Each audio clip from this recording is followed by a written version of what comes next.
Hey everyone, this is a quick video about how to set up a progress report that can be individualized for each student. Now, to set this up, you'll need an Excel file with all of your students' names and their grades. I've set up a fake one here with some really simple numbers thrown in, just a homework total percentage and a test total percentage, but you can modify this based on what your gradebook looks like. What I'm going to set up here is a specific comment based on what their homework score is and a specific comment based on what their test score is. I'm going to then combine it into one overall comment for each student. And then I'm going to show how to put that comment into an individualized file that you can then either print out or upload to Canvas to send to the students individually. So to set this up, you'll need a separate little table off to the side that you will write in the comments for each category and each theme, we'll say. I've just got 4 here. So the homework column and test column, and each one has a great and a needs work setting. You can adjust this for more granularity, but to keep things simple, I'm just going to keep it to these 2 comment groups right now. So you're going to go into each of these and write out generic comment about students that are doing great on the homework and students that need to do a bit more work on the homework. So maybe you're doing awesome with the homework assignments. Keep up the good work. Make sure that you put a space at the end of your comment so that when we combine it with the test comment, it doesn't merge together and run on into one big block. We'll hit enter and continue on. I'm going to pause the video so that you don't have to wait on me typing these all out.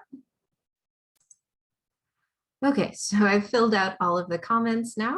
So now what we're going to do is have Excel decide which comment each of the students get based on their percent values for homework and their percent values for test. To do this, we're going to use an if function. So I'm going to click on the homework comment area, and here's what we're going to type. You start with an equals, then if, open parenthesis, we're going to check on this homework area right here. So we click on the homework percentage, and we want it to check on if this is over a certain percentage. You can decide what your threshold is going to be. I'm going to say that anyone doing over 70% is doing pretty well in the course. So I'm going to put if the cell D4 is greater than 0.7, because that's how 70% is written as a decimal, comma, it's going to ask value if that is true. So if this is greater than 70%, I want this great comment for the homework. So I'm just going to click right here. I'll hit comma, and this is asking for the value if it's false. So if this percentage for the student's homework is not greater than 0.7, I want it to give them a you need a little bit of work comment instead. And then I'm going to close the parenthesis. Now, very important, we need to make sure that these 2 values here from our comments area stay as an absolute reference. In other words, we don't want that to change as we move this down the line.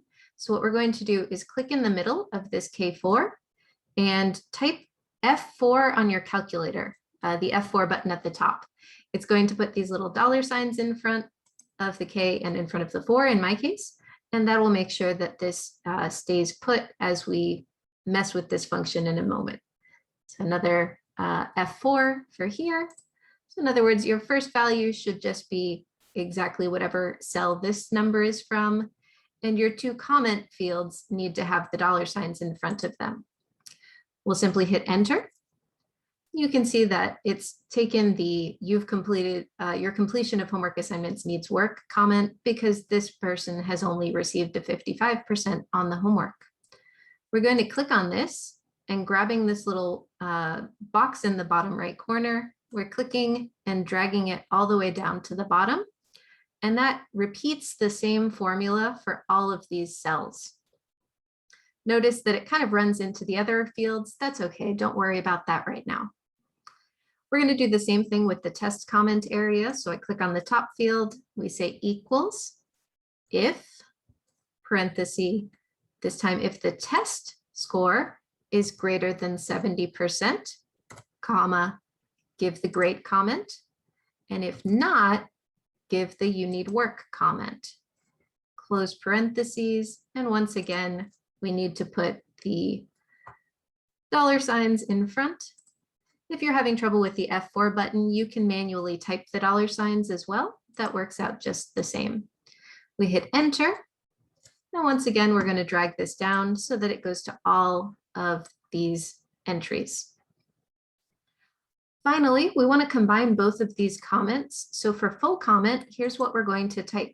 So go to the first entry, we hit equals. We want to pick the homework comment. So click on that box, type the and symbol, and then click on the second comment box. This is going to tell this cell to put both of those comments into the same area. We hit enter, and it does all of the work for us. I'm going to once again drag down so that this goes to all of the students. Okay, so that's step one. We've now got our comments. Now we want to set up a document so that all of these comments are inserted in a way that's nice and easily accessible by the students. To do this, we're going to highlight the entire table so that you've got everything from their names all the way to the full comment field. You don't need to grab the external comments, that's fine. We're going to go to, where did it go? Data, oh, no, formulas, define name, and then name it something memorable. So we can name it something like progress report. Make sure not to use any spaces. You can use an underscore, but no spaces in this. We click OK, and we'll save the file.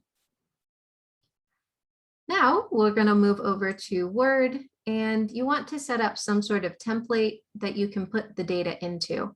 I've created a very simple one here where it'll say their first name and last name over here. Once we get this going, it's got little areas to put their percentages in case they can't find those on Canvas easily. And then a blank spot down here that I'm going to put their comments into. You can also do some other things like put the date in, give them a little bit of an encouraging message here, encouraging them to come to office hours and reminding them of how the grading works in your class. That's all up to you. From here, we need to link this to the Excel document that we were working on. So we're going to go to mailings at the top right here, start mail merge, and then I'm going to go to letters so that I can print this out later. You can look up a separate tutorial if you want to set this up as email messages. A lot of the steps are going to be the same from here. I'm going to letters, and then under select recipients, we're going to click use an existing list. From there, we're going to go find the document that we just worked on. So this is, I believe, the Excel document. Yep, there it is in the preview window. We'll hit open. And this is where you'll select whichever table you defined previously. So whatever you named your table in the Excel document, it will show up here. You can see the little underscore that I used as well. Make sure to leave this clicked on where it says that the first row of data contains column headers, and then just click OK. From there, it doesn't look like anything happened, but we now have access to all of the information from the Excel document. So first things first, I'm going to put their name at the beginning of this message. So let's delete this little space holder. We're going to go over to Insert Merge Field. And then here's all of the headers of the columns in the gradebook that we used. So here's first name, and then I'm going to put a space and insert. Use the little drop down over here, insert last name. It looks a little funny right now, but it'll get worked out in a moment. For percent so far, I want to insert their homework percentage. And then for tests, I'm going to insert their test percentage. Finally, at the bottom here, I want to insert the full comment. You can also do this in pieces if you'd like. I like doing it full comment so that it's just one thing that I have to add. Note that the possibilities are pretty much endless here. So if you wanted to put another column in your table that reports number of absences or number of office hours meetings they've had with you or anything like that, you can also tell them all of that information in this document as well. To preview what this is going to look like before you finish and print it out, you can click on this button at the top. We're still in the Mailings tab, and Preview Results will show you what this looks like. We can see that the percentage is not quite working out so well, so you might want to retype those in the document as regular numbers instead of percentages for this, or report this in some other way. Apologies for that little glitch, but otherwise this works out. You can see that for Lavender Brown here, we've got her entire comment down here. We see that her homework percentage was 55%, so she got a comment saying that her homework assignments need review. Her test percentage likewise isn't at the 70% threshold, so I've given a comment about the test scores being a little low, recommending reviewing material and practicing with office hours. Clicking on the little arrows to the right and the left gives you additional students so that you can double check that everyone's numbers are looking okay. Let's go ahead and save that. I'm going to pause for 1 second just so that I can fix the percentages issue.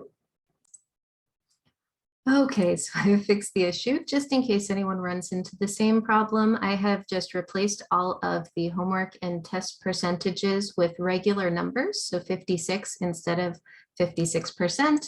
I've likewise adjusted the if statements so that it's now looking for if the homework is over 70, and everything works out the same way. If we go over to the reports now, it's just reporting the single number. If we go out of the preview results, this is what we'll need to do if any edits need to happen. So it's good that this happens so that I can show you how to fix things. We need to put a little % sign after these so that the students know what they're looking at. So right after the homework button right here, we're going to hit space and then type a % sign. Same with test, type a % sign. And now when we go back to preview results again, we can see that everything looks like it should. And we're pretty much good to go at this point. Again, we can go and cycle through all of the students to make sure that nothing has gone wrong. And it's looking like everyone's set up quite well. In here, we've got 8 out of 8 students reported. From here, we just want to go to the finish and merge on this end here. I recommend doing a print document and then printing to PDF so that you can decide to upload it or print it out yourself to hand out in person. You can also use send email messages, but I'm not as sure about how that one works. I've never quite used that one before. So print document. You can decide to print all or just some of the records. So if you have a test student in your gradebook, you can exclude that one from the list. But I'll go ahead and hit all. And then this will give you the option usually to print to PDF so that you can save it as a PDF document. I'll click OK. This sometimes takes a little while to decide, so I will probably leave it at this. The computer's a little slow, so testing progress reports. We'll just save it to this random folder. Takes a little while to process, and then you have each of those 8 individual reports into one PDF file that you can print out or do with as you wish. If you have any questions, feel free to email me. You can find me in the Palm Beach State Directory. Otherwise, I hope this was helpful, and I hope your students find it helpful as well. Thanks for listening.